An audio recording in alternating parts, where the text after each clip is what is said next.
कार्तिक पौर्णिमा हा सण 5 दिवस चालतो.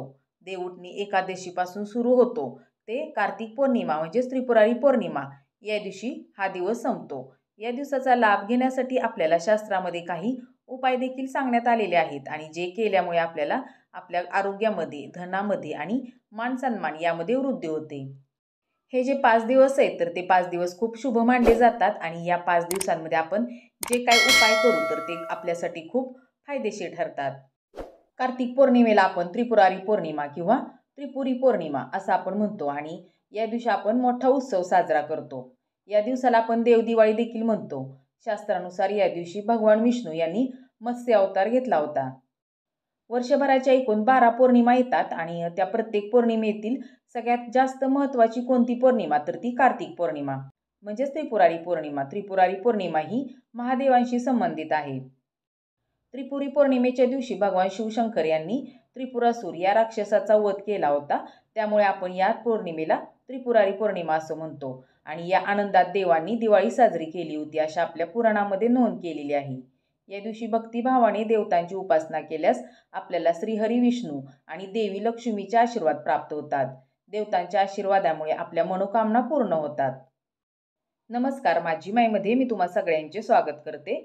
आजच्या व्हिडिओमध्ये आज आपण आपल्या घरामध्ये सुख समृद्धी नांदावी, आपल्या मनोकामना पूर्ण व्हाव्यात यासाठी कार्तिक पौर्णिमेला काही साधे सोपे आपल्याला उपाय करायचे आहेत. तर त्यासाठी तुम्ही हा व्हिडिओ शेवटपर्यंत नक्की पहा आणि व्हिडिओ आवडल्यास लाईक करा. कार्तिक पौर्णिमेच्या दिवशी आपल्याला पवित्र नदीमध्ये स्नान करायचे. जर का तुमच्या घराशेजारी असेल नदी तर तुम्ही नदीमध्ये स्नान करा आणि जर नसेल तर तुम्ही तुमच्या घरामध्ये जे पाणी घेता आंघोळीला तर त्याच्यामध्ये गंगेचे थेंब टाकायचे, गंगेच्या पाण्याचे आणि त्यांनी आंघोळ करायची. त्यामुळे आपल्या घरात सुख समृद्धी नांदते आणि या दिवशी उपाय केल्यामुळे काही लाभसुद्धा होतात. या दिवशी भक्तिभावाने देवतांची उपासना केल्यास श्रीहरी विष्णूंसह देवी लक्ष्मीचे आशीर्वाद देखील आपल्याला प्राप्त होतात. देवतांच्या आशीर्वादाने आपल्या मनोकामना पूर्ण होतात. आंघोळ वगैरे झाल्यानंतर आपल्याला आपल्या घराची स्वच्छता करायची, म्हणजे घराच्या आतील पण आपण स्वच्छता करून घ्यायची आणि घराच्या बाहेर सुद्धा आपलं अंगण आहे तर ते स्वच्छ झाडून घ्यायचं, पाणी शिंपडायचं आणि घराच्या समोर आपल्याला स्वस्तिकची रांगोळी काढायची. घराचा उंबरठा आहे तर त्याला आपल्याला हळदीचं लेपन करायचं आहे आणि त्याच्यावरती आपल्याला लक्ष्मीची पावले आणि स्वस्तिकचं चिन्ह बनवायचं आहे. त्यानंतर आपल्याला आपल्या घराच्या उंबरठ्याची पूजन करायचं, म्हणजे हळद, कुंकू, अक्षता, फुले वाहून आरती करायची, उदबत्ती ओवाळायची आणि त्यानंतर आपल्या घराचा जो मुख्य दरवाजा आहे तर त्या मुख्य दरवाजाच्या चौकटीला आपल्याला तोरण बांधायचे. आता हे तोरण तुम्ही आंब्याच्या पानांचं बांधू शकता किंवा आपल्याला जर का तुमच्याकडे फुले असतील झेंडूची तर त्या झेंडूच्या फुलांचं सुद्धा तुम्ही तोरण बांधू शकता. अशा प्रकारे आपल्याला आपल्या घराचा जो मुख्य दरवाजा आहे तर तो सुशोभित करायचा आहे. यामुळे आपल्या घरामध्ये लक्ष्मीचे आगमन होते. घराला तोरण बांधणं हे शुभ आणि समृद्धीचं प्रतीक मानलं जातं. असं केल्यामुळे देवी लक्ष्मी प्रसन्न होते आणि आपल्या घरामध्ये धनधान्याची कमतरता कधीही भासत नाही. कार्तिक पौर्णिमेला सगळ्यात महत्त्वाचं आहे ते म्हणजे दीपदान आणि हे दीपदान तुम्हाला कुठं करायचे तर नदीमध्ये आपल्याला हे दिवे दान करायचे आहेत. असं मानलं जातं की या दिवशी पवित्र नदीमध्ये, तलावात, मंदिरात अशा ठिकाणी आपण दिवेदान केले किंवा मोकळ्या आकाशाखाली दिवादान केला तर आपल्याला पुण्याची प्राप्ती होते. या दिवशी संध्याकाळी तुळशीजवळ देखील तुम्ही तुळशीला दिवा लावायचा आहे आणि हळद कुंकू अर्पण करायचे. यामुळे देखील आपल्या प्रत्येक कार्यात आपल्याला यश मिळतं. कार्तिक पौर्णिमेच्या दिवशी आपल्या सौभाग्य वाढवण्यासाठी या दिवशी आपल्याला अन्नदान करायचे किंवा वस्त्रदान करायचे. दूध, फळे, तांदूळ, तीळ आणि आवळा यांचं दान करायचे. या दिवशी गरजू व्यक्तींना आपल्या यथाशक्तीनुसार वस्त्रदान आणि दक्षिणा दान करावी. सायंकाळी पाण्यात थोडे तांदूळ आणि दूध, साखर मिसळून चंद्राला अर्घ्य अर्पण करायचे. चंद्राचे आशीर्वाद आपल्याला हे नेहमीच लागतात. त्याचबरोबर आपल्याला पिंपळाच्या झाडाला देखील दूध आणि पाणी अर्पण करायचे, कारण या दिवशी पिंपळाच्या झाडावर लक्ष्मी आणि विष्णू यांचे निवासस्थान असते. त्रिपुरारी पौर्णिमेच्या दिवशी नदी घाटावर दीपोत्सव साजरा केला जातो आणि तो पहाटेच्या वेळी केला जातो. पौर्णिमेच्या काळात गंगा, यमुना, गोदावरी, कृष्णा, नर्मदा या पवित्र नद्यांमध्ये स्नान केल्याने पुण्य मिळते. तसेच या काळात नामस्मरण, जप, तपश्चर्या, ध्यान, योग आणि दान केल्याने इतर तिथींना केलेल्या दानापेक्षा अधिक फळ मिळते. कार्तिक पौर्णिमेच्या दिवशी रात्री चंद्रदर्शन घेऊन शिव, संभूती, प्रीती, संतती, अनसूया आणि क्षमा या 6 तपस्वी कामांची पूजा केली जाते. या सर्व स्वामी कार्तिकेयच्या माता आहेत असे मानले जाते की त्यांची पूजा केल्यामुळे आपल्या घरात धनधान्य आणि धान्याची वृद्धी होते. कार्तिक पौर्णिमा ही शांती आणि पितरांच्या उपासनेसाठी देखील शुभ मानली जाते.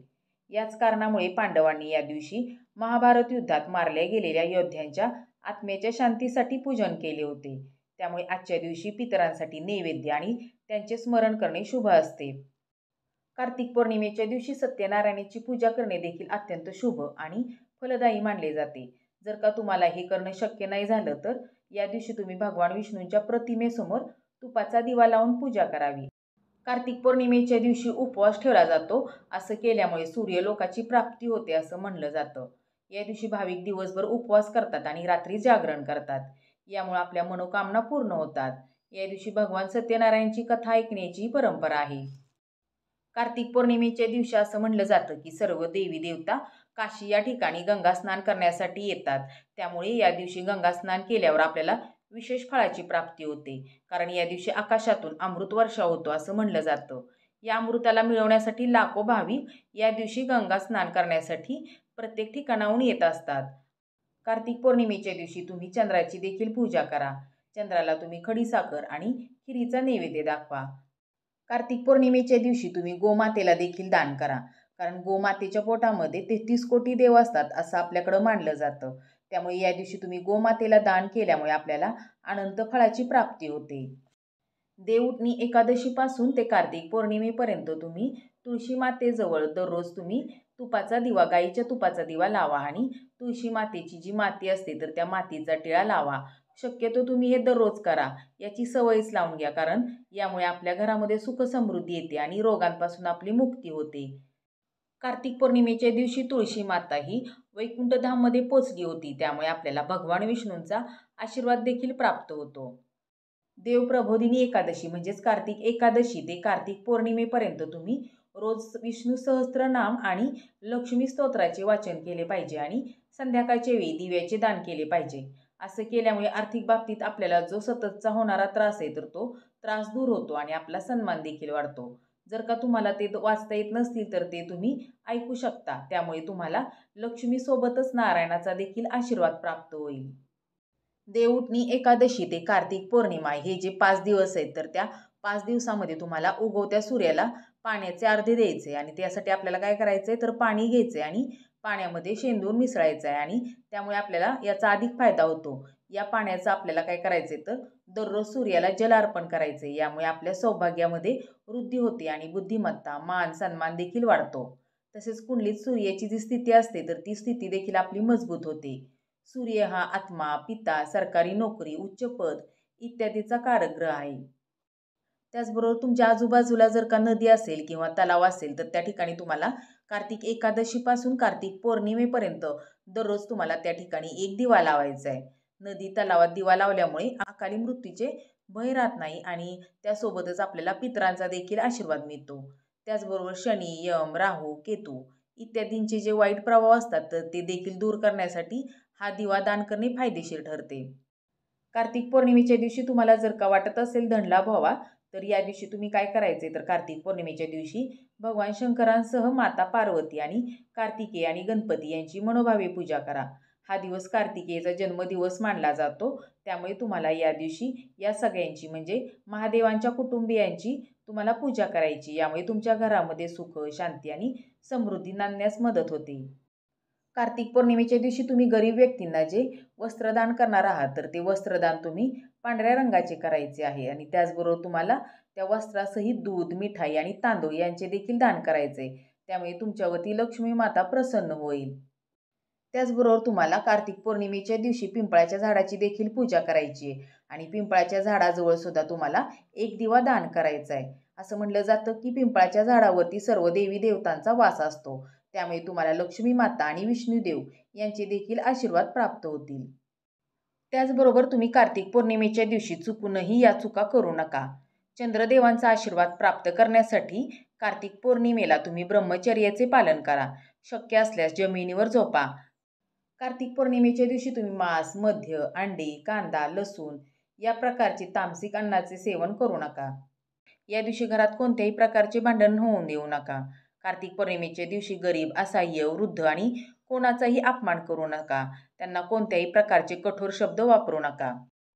तर हे काही असे साधे सोपे उपाय आहेत, ते तुम्ही या त्रिपुरारी पौर्णिमेला म्हणजेच कार्तिक पौर्णिमेला नक्की करा. यामुळे तुमच्या घरामध्ये सुखशांती नांदेल आणि तुमच्या घरामध्ये धनधान्य याने समृद्ध होईल. त्याचबरोबर तुमच्या सर्व काही मनोकामना पूर्ण होतील. तर असा हा आजचा व्हिडिओ तुम्हाला कसा वाटला ते कमेंट करून नक्की सांगा आणि व्हिडिओ आवडल्यास लाईक करा. तसेच हा व्हिडिओ तुमच्या मित्रपरिवारामध्ये शेअर करा आणि असेच नवनवीन व्हिडिओ पाहण्यासाठी चॅनलला सबस्क्राईब करा. व्हिडिओ पाहिलात त्याबद्दल तुम्हा सगळ्यांचे आभार. पुन्हा भेटूया अशाच एका नवीन व्हिडिओमध्ये. तोपर्यंत नमस्कार.